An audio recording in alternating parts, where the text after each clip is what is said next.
মৰমৰ ছাত্ৰ ছাত্ৰীসকল তোমালোকক মই মোৰ চেনেলটোলৈ স্বাগতম জনাইছোঁ। আজি মই ক্লাছ 8ৰ ইংৰাজী পাঠ্যপুথিৰ ছানবীম ইংলিছ ৰিডাৰ 3ৰ লেছন 2 মাই নেটিভ লেণ্ড কবিতাটো অসমীয়াত আলোচনা কৰিম। গতিকে তোমালোকে ভিডিঅ'টো প্ৰথমৰ পৰা শেষলৈকে চাবা। মাই নেটিভ লেণ্ড মানে হৈছে মোৰ জন্মভূমি। হি আস্কড মি, তেওঁ মোক সুধিছিল। The old man by the street, ৰাস্তাৰ কাষৰ বুঢ়া মানুহজনে। Blind, lonely and poorer than me, অন্ধ, অকলশৰীয়া আৰু মোতকৈ দুৰ্ভগীয়া। ব্লাইণ্ড মানে হৈছে অন্ধ, লনলি মানে হৈছে অকলশৰীয়া, এণ্ড পুৱাৰাৰ দেন মি, পুৱাৰাৰ মানে হৈছে বেছি দুখীয়া, ইয়াত দুৰ্ভগীয়া বুজাইছে। Tell me what my land is like, মোৰ জন্মভূমিখন কেনেকুৱা মোক কোৱা।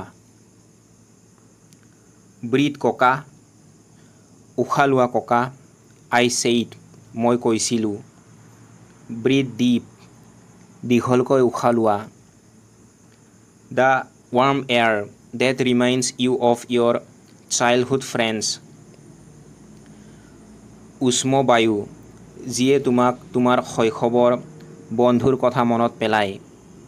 চাইল্ডহুড ফ্ৰেণ্ডছ মানে হৈছে শৈশৱৰ বন্ধু বা ল'ৰালি কালৰ বন্ধু। ৰিমাইণ্ড মানে হৈছে মনত পেলোৱা। ৱাৰ্ম এয়াৰ মানে হৈছে উষ্ম বায়ু। Is what your land is like, তোমাৰ জন্মভূমিখন তেনেকুৱাই।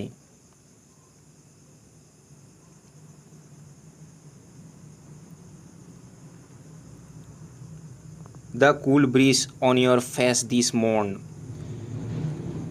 এই ৰাতিপুৱা তোমাৰ মুখত পৰা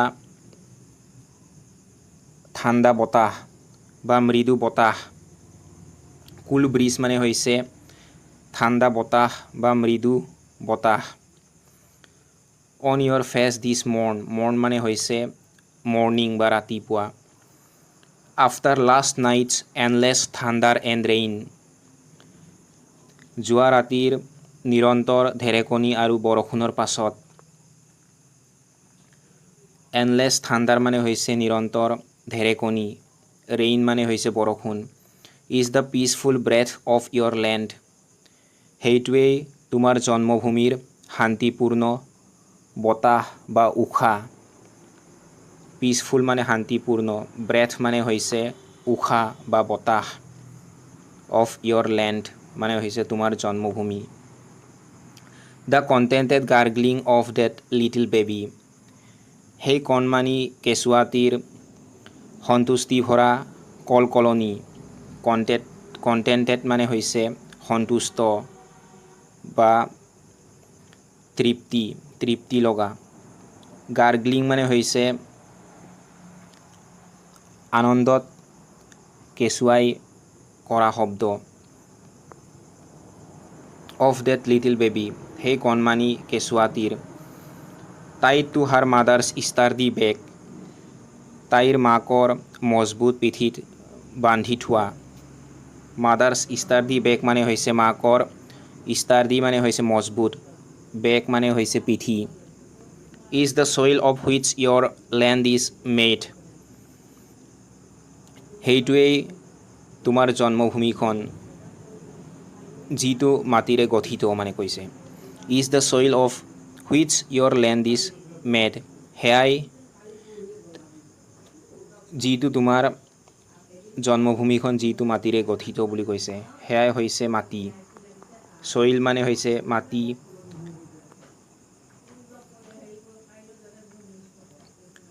দ্য কৰাছ অফ দ্য কুকু এণ্ড স্পেৰছ, কুলি চৰাই।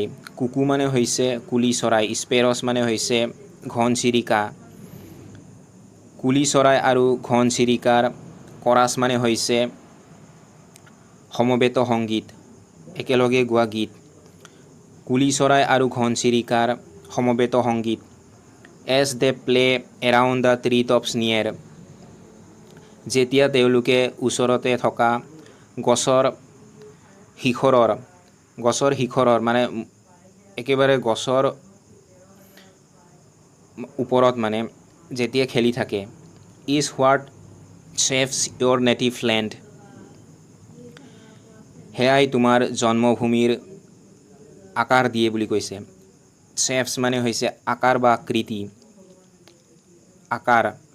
আকৃতি দিয়ে অফ ইয়'ৰ নেটিভ লেণ্ড তোমাৰ জন্মভূমিৰ সেয়াই হৈছে আকাৰ the distant roll of the Bihu dhol Bihu ঢোলৰ সেই দূৰৈৰ পৰা অহা একেৰাহে অহা শব্দ ডিষ্টেণ্ট মানে হৈছে দূৰ বা দূৰৈৰ ৰল মানে হৈছে একেৰাহে বাজি থকা শব্দ দ্য পেপা এণ্ড গগনা মাই নেইবাৰ্ছ প্লে মোৰ ওচৰ চুবুৰীয়াই বজোৱা পেপা আৰু গগনা দ্য হেডি এৰ'মা অফ দ্য পিঠা এণ্ড লাৰু পিঠা আৰু লাৰুৰ সেই হেডি মানে হৈছে উত্তেজিত কৰা বা উত্তেজনাময় এৰ'মা মানে হৈছে ভাল লগা গোন্ধ সুগন্ধি পিঠা আৰু লাৰুৰ উত্তেজিত কৰা সুগন্ধি the chant of the evening prayer সন্ধিয়াৰ প্ৰাৰ্থনাৰ গীত ইন দ্য নামঘৰ মছজিদ চাৰ্চ নামঘৰ মছজিদ আৰু গীৰ্জাঘৰত সন্ধিয়াৰ গীত প্ৰাৰ্থনাৰ গীত this make the soul of your beloved land এইবোৰেই তোমাৰ প্ৰিয় জন্মভূমিৰ আত্মা বনাই বুলি কৈছে মেক মানে হৈছে বনোৱা চ'ল মানে হৈছে আত্মা অফ ইয়'ৰ বিলাভেড লেণ্ড মানে হৈছে প্ৰিয় জন্মভূমি